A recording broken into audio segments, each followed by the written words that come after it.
So in the 1998 song by Everlast called What It's Like, we learn about Mary, who got pregnant from a kid named Tom. And Tom said, I'm in love. He said, don't worry about a thing. I'm the man you've been dreaming of. And then 3 months later, Tom says he won't date her and he doesn't return her calls. Mary finds out that she's pregnant and she decides to get an abortion. Walking up to the clinic, it says that she gets a little static walking through the door, and the people standing around at the clinic call her a killer, and they call her a sinner, and they call her a whore. And then the song says, God forbid you ever had to walk a mile in her shoes, because then you really might know what it's like to have to choose. Now, yes, that does put us in our high school years, so we're kind of old at this point, referencing Everlast's song. But this is where we first started to see a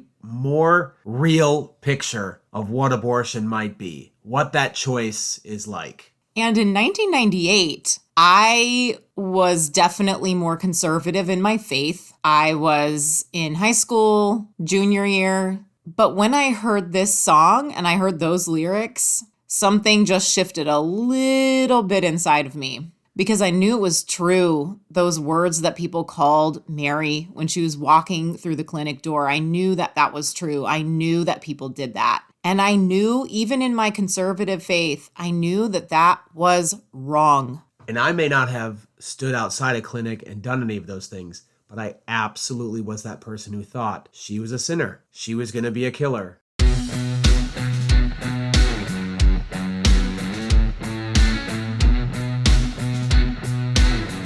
On this episode, we're going to be talking about abortion.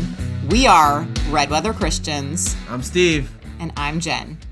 We're here uncovering doubts, wading through the murky waters of what it means to be a Christian in modern society. Thanks for pressing play today. And please join the conversation about the Christian faith or about life in general. Get in touch with us. So before we even jump into this, you might have already tried to stop this, press pause, ignore it. You don't want to have the conversation about abortion. You don't think that there is a conversation to be had. Yeah, maybe you think, listen, I know what I believe about abortion. I don't need to talk about it. I don't want to talk about it. I know what I believe, and that's it. And what you believe, or what I believe, is right. So, yeah, you're stuck. If you talk about it, you're entertaining something that would inherently be wrong. The purpose of this episode is to have a conversation about the topic of abortion. And Steve and I will be the first to tell you that we are not pro-abortion, but we realize too that there are a lot of factors involved. And I feel like even just saying that, some of you guys might be like, oh boy, oh geez.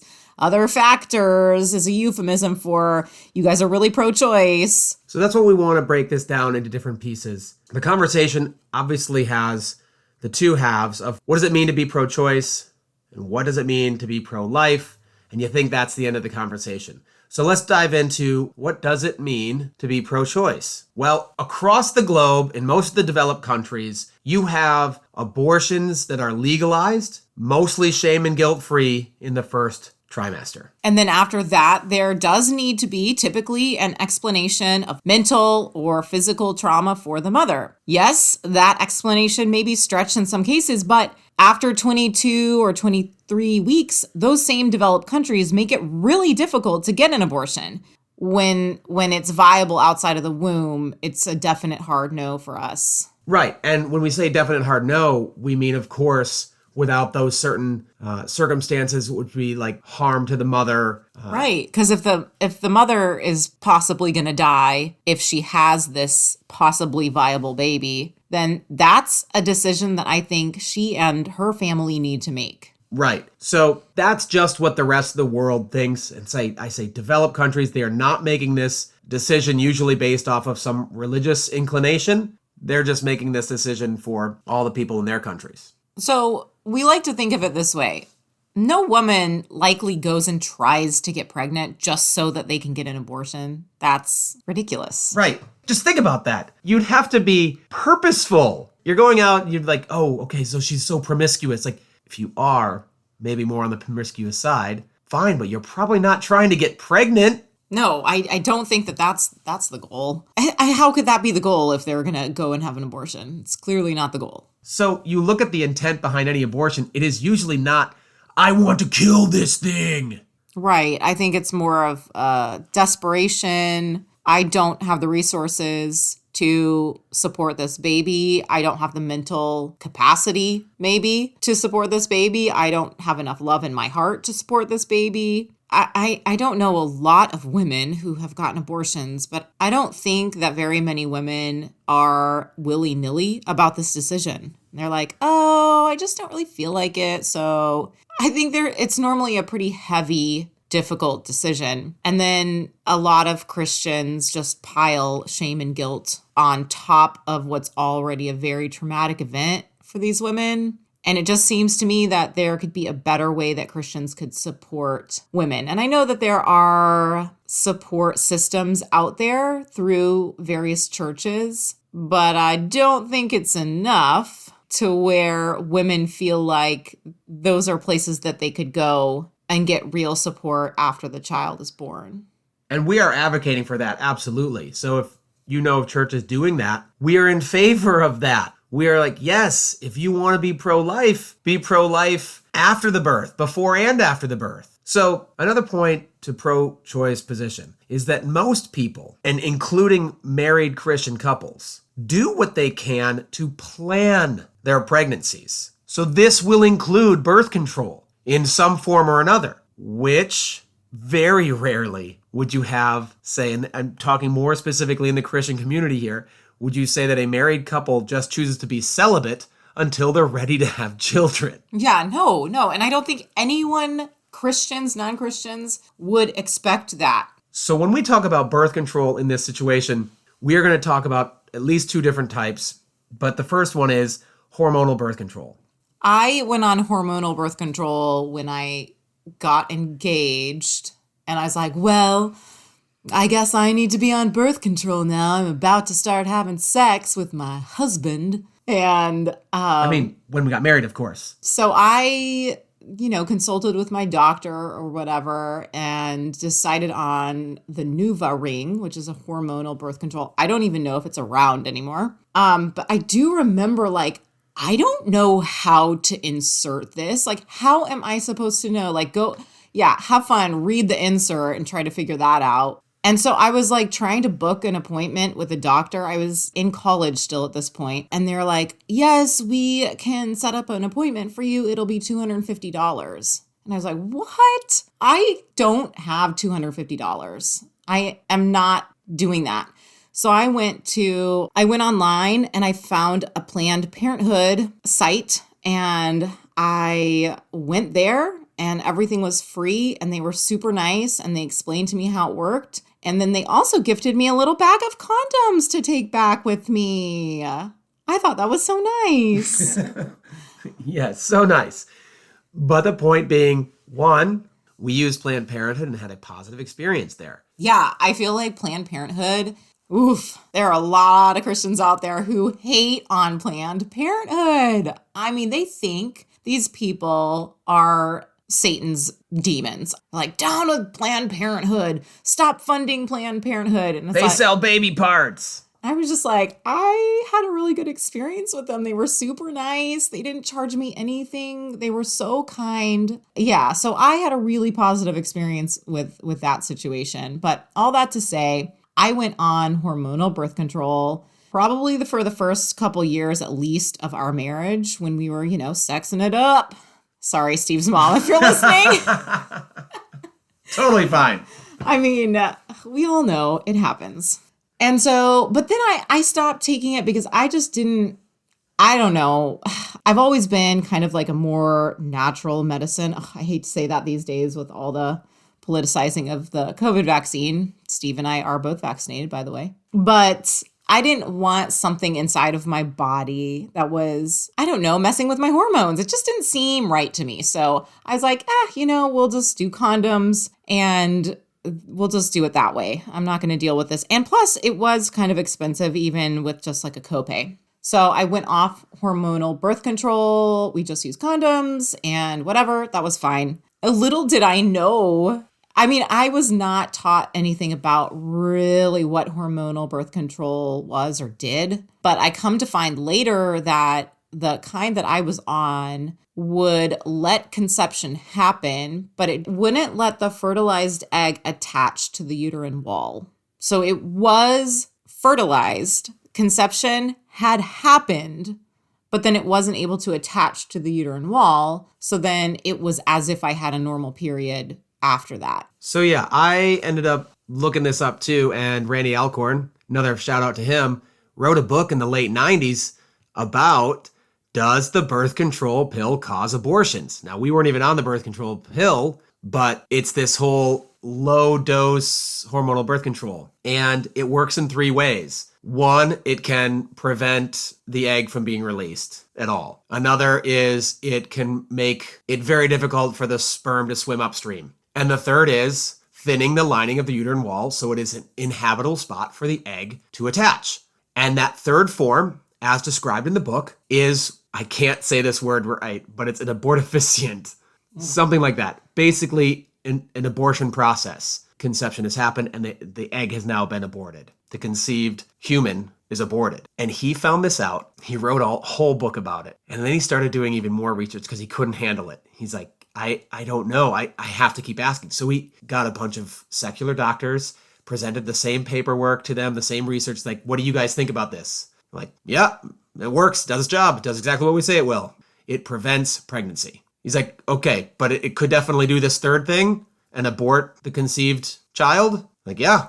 And they have no qualms. They're not hiding anything. They don't need to hide anything. They find that this is a very useful, valuable medicine. He brings the same research to Christian physicians, and they generally deny that third one actually happens. When you say the third one, are you talking about the thinning of the uterine wall? Correct. Okay. They don't believe the research that's what's because happening. that's the one where conception happens. Yes. Yeah. And here's the catch, because we've all had anecdotal stories. We have a friend who got pregnant while on the birth control pill. So my thought, I didn't even read the research, but my thought is, if you can get pregnant while you're on the pill, doesn't that mean you can conceive and then not get pregnant while you're on the pill? Wouldn't that also happen potentially? So I posed this question to my pastor at the time, who was initially alarmed. His wife was alarmed because now they're thinking, oh my gosh, how many little babies have we aborted? Right, because I know going back to, let's see, it was probably about 2004, I was engaged and started on hormonal birth control. If I had known that, I think it would have probably changed my mind if I had known conception happened, because again, I was much more conservative at that point in my life. But the point is that I didn't know, and I had a lot of other friends who were engaged because remember, we went to a Christian college, so everybody was getting their ring by spring senior year. So I knew a lot of other friends who were on birth control as well, and none of them knew. I don't think. We didn't talk about it, but I don't think that they knew that potentially conception was happening and then it just wasn't attaching to the uterine wall. So I don't know. I think for me, it's irritating when any human, Christian or not, is so hardline on an issue and they don't even know all the research. So for example, this birth control, where it's like these Christians or whomever are so hardline on abortion, but they don't even realize that this type of birth control is kind of like aborting the babies. And they're just kind of happily floating along, taking this birth control. That's frustrating. If you're going to be hardline on an issue, research it. And research doesn't mean email forwards and Facebook posts. Nor does it mean asking your one Christian physician friend, like my pastor did, if this is how the birth control pill works, coming to me the next Sunday and saying, I called my doctor and they said that's not how it works, so you're not right. No, he said, I talked to my science buddy. He did say science buddy. And he said that's not right. And that's just where the conversation ended with Steve and the pastor. And of course, we want conversation. We want to open those conversations, not shut them down with one science friend or one physician friend or whatever. And you can think the same way about COVID if you want, but have the conversation still. don't shut down one side or the other. Yeah, have the conversation, look at statistics. Okay, well, I say that, look at statistics if you have someone who is able to explain them to you, because the way that they're presented is not always clear. You know, people can display statistics in a certain way to make them look a certain way. So when you're looking at the numbers, be with somebody that you trust who can explain what it means. And if we look at other forms of birth control, mainly condoms or something like that, it may not be abortion, right? We're not actively aborting babies, but it could fail to prevent unwanted pregnancies. Then what do? It wasn't necessarily promiscuity and sinning and all of those guilt and shame type things that you normally associated with these unwanted pregnancies. Well, I don't know. I feel like we're steering into the Catholic response to this, and that maybe in the grand scheme, God doesn't want you tampering with things at all. And if you are in a monogamous relationship and you are having sex, whatever babies are conceived, and you roll with it.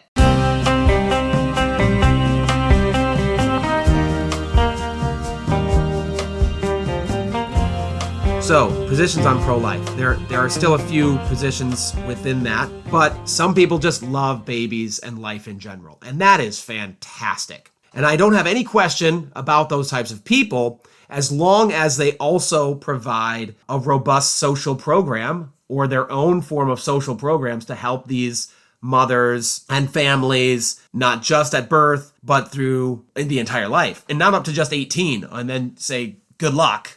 Yeah, and some of the Christians that we have had conversations with in our lives have said that they think it's important for the church to have that responsibility. And we think, well, that sounds great. That's good. The church should definitely really step up.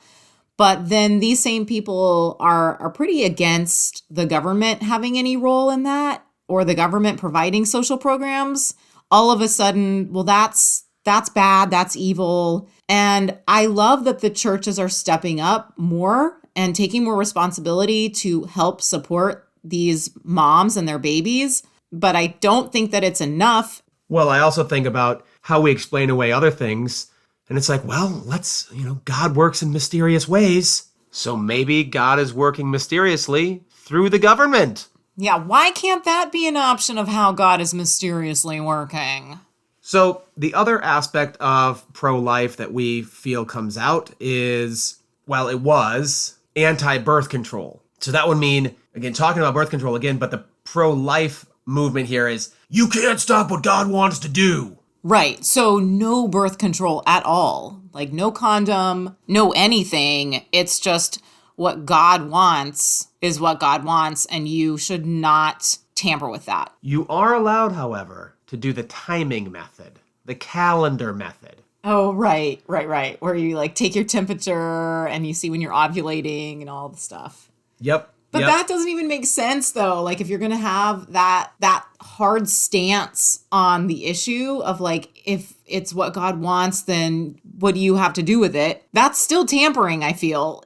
Yeah, and that's weird. But obviously they thought about it. Maybe they've had plenty of conversations. And the point is that there are Christians that take a really definite stance on the issue of abortion, but then there are a lot of other questions that they don't seem to answer. Like, if you're so pro-life, then how can you believe in birth control at all? Like, at what point is it abortion? Is it conception? If so, then you are a murderer and aborter of babies if you're taking hormonal birth control. But even if you are just using condoms or the timing method, isn't that still tampering with God's plan for your life? I mean, there are a lot of other things that don't really add up when you take a really hardline stance on the issue. Right. And another position that I've heard, and this is my least favorite, it's simply the rhetoric with politics to be anti-pro-choice. You don't really care about the babies. You don't care about life. You don't care about abortion at all, but you hate the pro-choicers and you hate what they stand for everywhere in their lives. However, even with that rhetoric, and this is what I actually like least about them, is the inconsistencies.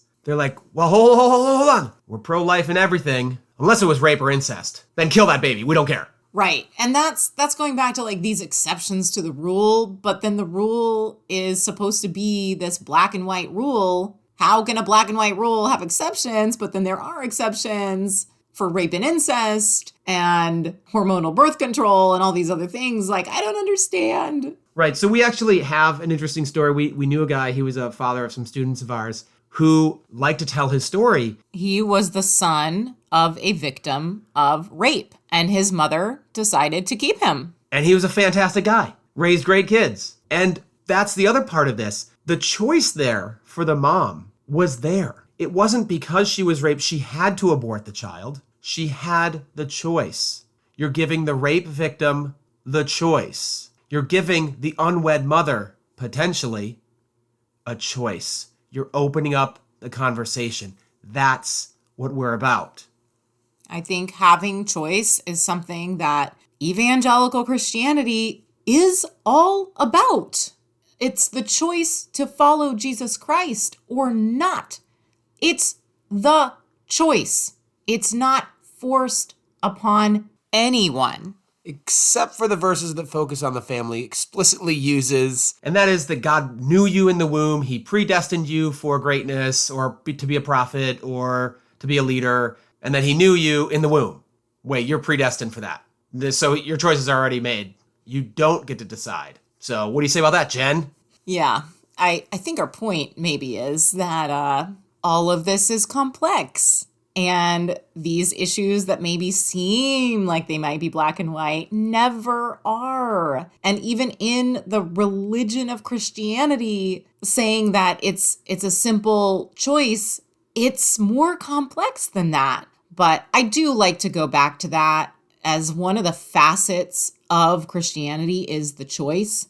And then many Christians turn around and say, you do not have a choice here. This one is not a choice. And I mean, listen, I can understand their point of view because they're saying it's not my choice because it's about another human inside of me. So I can't make a choice for another human. And while I can understand that, I just think that there are a lot of other factors at play here. And it's not simply a choice that you're making for somebody else. It still is your body. I mean, women out there listening, you know your bodies get wrecked in pregnancy. We know this. It is a big deal. I know some women out there like being pregnant. I am not one of them. And it really does. It messes up your body. After every pregnancy, I lost all my hair. It took me so long to get the weight off. It's just a mess. So for it to be simply, oh, well, you can't make the choice because it's for another human. It's not. It's not that simple. It is so much your choice. It is so much your body. So there comes another aspect aside from pro-choice, pro-life. And that is this thing that happens before babies get to be born. Miscarriage. It's not fun. I've seen it a few times with my wife, heard about worse stories. I can only imagine it's terrible every single time. I can attest that it is. I've had 4 miscarriages. My 4th one was the worst one, and it was one of the earlier ones. I think I was at, 6 or 7 weeks when the fetus was no longer viable. And then at around 12 weeks, I miscarried.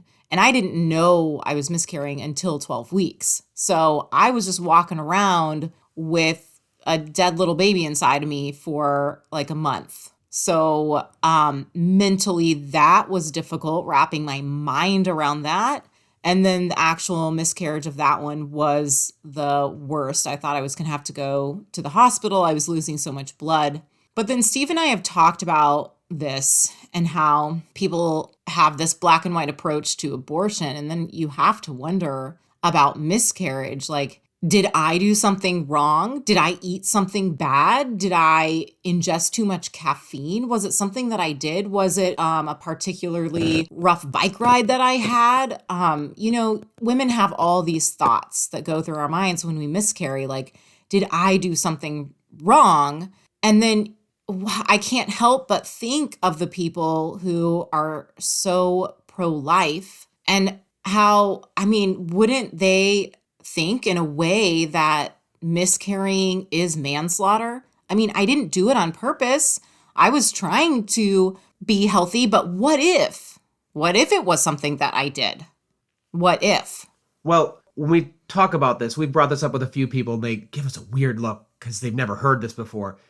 But the idea of manslaughter, if you think about it in general, it is when you take a human's life and you didn't intend to, but you're at fault for it. So we'll just talk plainly about vehicular manslaughter. This would be if you were, driving under the influence, if you are negligent or reckless driving, some sort of cause there, and you then kill someone. Yeah, you're tried for manslaughter. You're going away.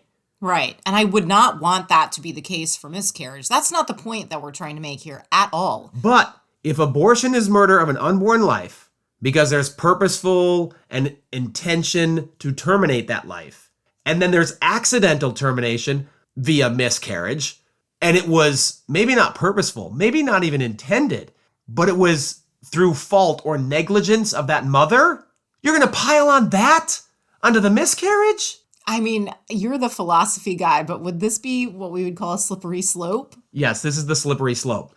We see this as a very problematic approach to things, like a fallacy, of course. But the idea is that if you start really nailing it to pro-choice women who want the option of abortion as murderers, then you're talking about very similarly that all miscarriages are some form of manslaughter or accidental death. Lots of times accidents are actually just accidents. But if you start getting to the legalese, you're going to have people start thinking, oh, maybe this man really wanted to impregnate this woman, and this woman really didn't want to have his baby, and then she was negligent, and the man's like, you were negligent carrying my child. I'm taking you to court for manslaughter. Yikes. I think everyone listening is probably saying yikes. I don't think anybody wants for it to go that far. That's ridiculous.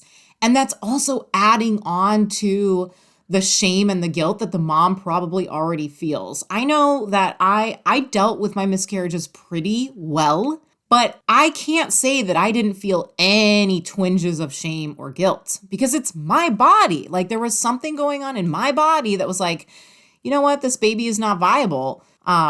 Or I don't know, but still the feelings linger and they are difficult, and adding anything on top of that is unfathomable. So again, we hope this opens up conversation, thought, that choice is not always a bad thing. Give the choice and also give lots of support and love for whatever choice they make. Because guess who else does that? Jesus.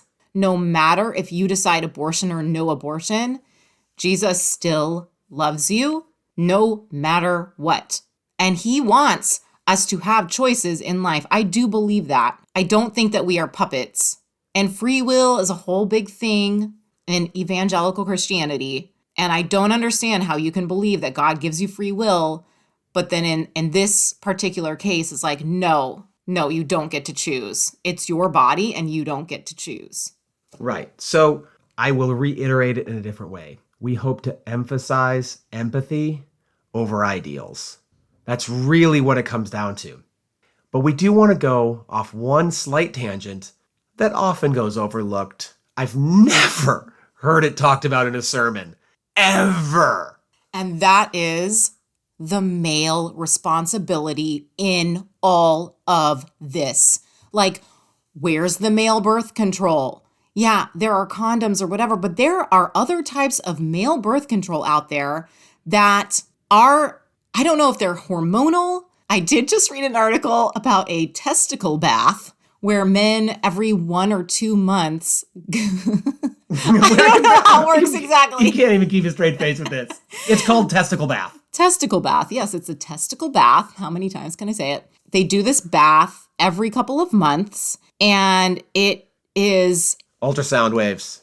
Yes, so it uses ultrasound waves to kind of disable the strength of the swimmers. And anyway, it's like, that's a cool thing. Once every 2 months, that's easy. Quick testicle bath, no biggie. But I just don't feel like men are going to be lining up to do that. And I know that's not the only type of birth control out there like that, where it's not just like condoms, but not a lot of research is put into it, probably because the research companies know that they're not going to make any money on it because guys are not interested.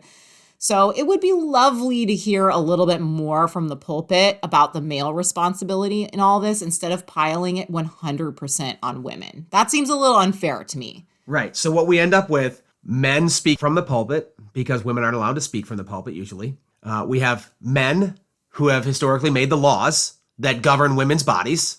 And we have men who wrote the Bible deciding what's okay for women and not when it comes to childbirth. And then men through the years translating the Bible and perhaps keeping it translated to their benefit. Right. So this reeks of a one-sided situation, and it shouldn't be, especially when the side we mostly talked about, the female side, actually makes decisions about her body. And actually carries these babies to term, and it's like a major medical procedure.